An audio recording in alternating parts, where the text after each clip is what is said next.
Zaman hancı bulut yolcu,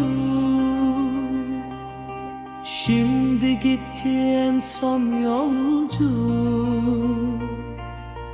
Bitmedi mi hasretin borcu? Neredesin ay yüzlüm?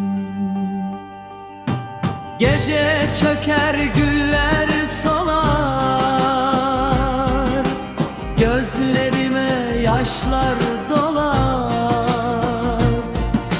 Hatıralar bende ağlar.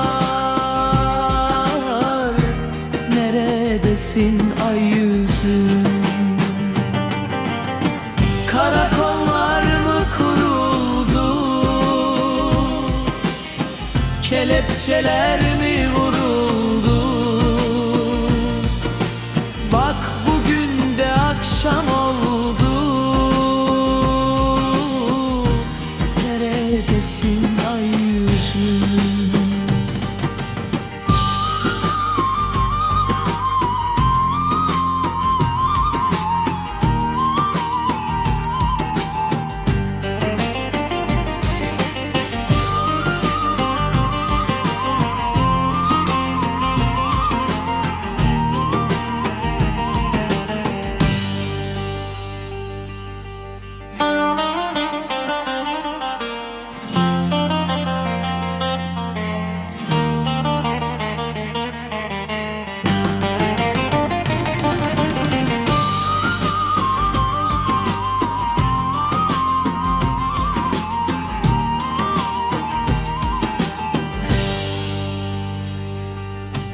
Gece çöker güller solar,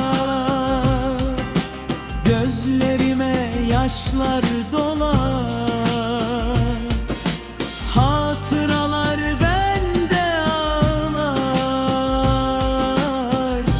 Neredesin ay yüzlüm? Karakollar mı kuruldu? Kelepçeler mi vuruldu? Bak bugün de akşam oldu. Neredesin ay yüzlü?